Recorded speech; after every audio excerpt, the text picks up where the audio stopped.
Now, something that we've talked about in the past on Talking Leaders and subject we're quite interested in, how do you approach those situations, particularly, I think occurs as one gets more senior, where you find you're leading people who are expert in an area in which you have little or no expertise yourself?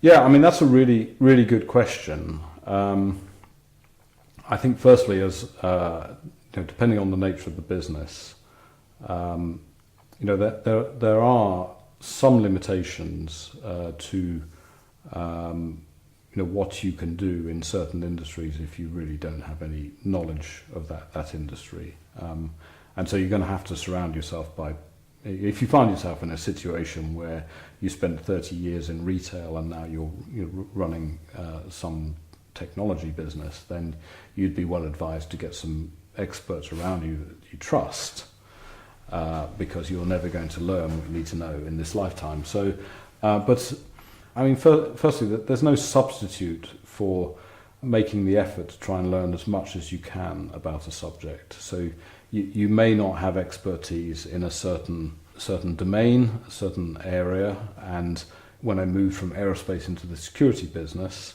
a lot of that industry works on X-ray technology and CT technology and mass spec technology. These are all things that I last really touched in A-level physics probably. Yeah. But you can actually, there's an awful lot of information around there. So you can teach yourself and get abreast of the subject. And you're doing that not so as you look clever in front of people, because that doesn't matter. You're doing it so that you can understand better what they're telling you. So I think that's really important. So I don't have too much time for people who say, I know nothing about this subject. Well, maybe you should try and learn as much as you can about it, because it just raises the game of the conversation. And I think after that, you've got to spend more time on the subjects that you don't understand than the ones that you do. And that sounds intuitively obvious, but actually I've heard many leaders say, well, I don't understand anything about that, so I'll leave that to the experts. But don't forget that ultimately you're responsible for the business. So just because you don't have a PhD in the relevant science doesn't absolve you of your responsibilities. So the onus is very much on the leader. And I suppose part of the point of your question is, how do you sift through whether people are telling you the truth or not? I mean, you do have to be able to surround yourself with a few people who are on side with the project, and that all comes down to how you develop the objectives within your team. Yeah, it's partially that, but it's also how do you win the respect of those people so that you in effect get the license to be their leader. I can think of one example in particular over the past few years. We were debating whether to spend a large amount of money on developing a new product for a certain market. And whilst I could certainly understand conceptually some of the technology, I don't have the expertise to make specific technical decisions about that. But the important thing for that decision-making team was for us to understand the different roles in the room, and for me to remind people that what we were there to do was to decide whether to spend around about 15 million euros on developing a new product and spend 2 years and many thousands of hours of engineering on developing that product. So, the kind of questions I would ask in that situation would be, do we really think the market's going in this direction? What are the capabilities of this new product that you can't buy today with current technology? What are you as a group of engineers and scientists promising our customers? What do customers want? Do we know what they want? And reminding people that, we were going to make a decision which we would then write up into a proposal and take to our main board for a very large investment in the business. And it's very important, if you're the senior leader in that situation, to say, look, if I'm convinced that what we want to do here with the business is right as a business decision, then I will take that forward and I will get it approved, because that's what I do.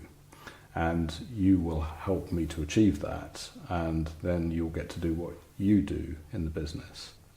What you have in those situations, or you should make sure you have, is time. You may not get to the perfect decision in the first review, the second review, the third review.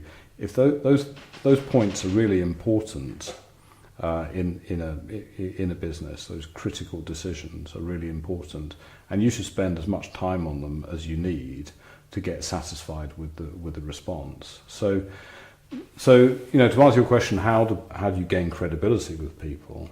I mean, this is about recognizing that the chief executive of a business isn't expected to know everything, but they do have a role to play, which can't be played by all of the other people in the room. Okay, so when you did that and you bought, basically, let's call it business savvy, yeah, did it win the respect of the team? Well, I think it did, because ultimately, we were able to, convince ourselves as a team that it was actually imperative that we brought this product to market.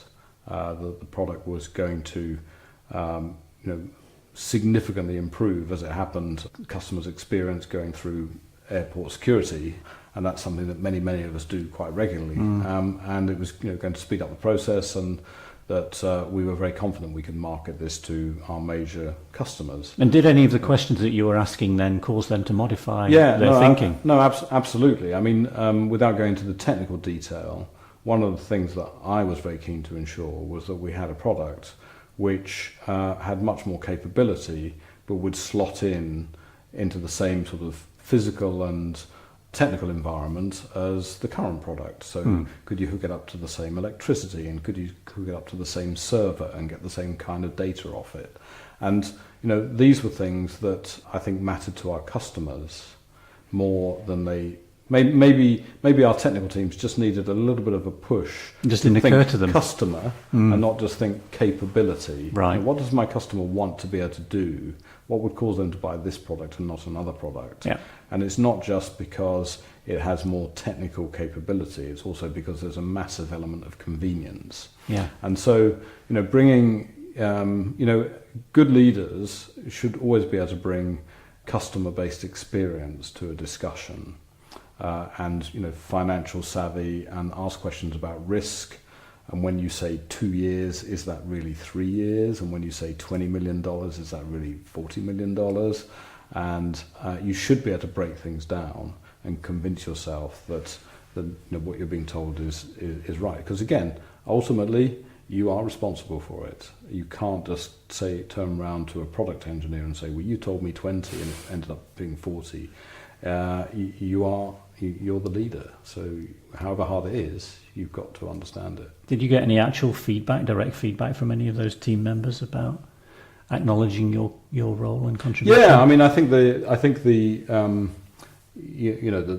team were very pleased with the way that project went. I mean, I can't remember exactly whether it was about the decision-making process or more about the execution of the project. But I mean, a couple of little anecdotes there was, one was when we'd finished up with the investment process on that particular product, I think I added in some more money for some specific things that I asked the team to do. And I said, look, I would like to ensure that you have additional contingency in terms of secondary suppliers for some of the key technology. So you're not incumbent to one supplier or totally dependent on one supplier. So here's another €2 million to go and spend on developing secondary suppliers. And somebody said, no manager ever gave us more money for a project. There was always a game where you would ask for more because you knew you were going to get less, but you actually whittled it down and down and down. By arguing that certain activities maybe weren't needed, but then added stuff back which was, and then added some more for risk, but gave us an extra task which was a commercial task, and we appreciated that. That was a very logical thing to do. And I think the other thing was that it was one of the biggest projects we'd ever done, and we put the best project management we could in front of it. Some very, very capable people. Of course, that always pays huge dividends. Okay. I mean, that was a project success that went well.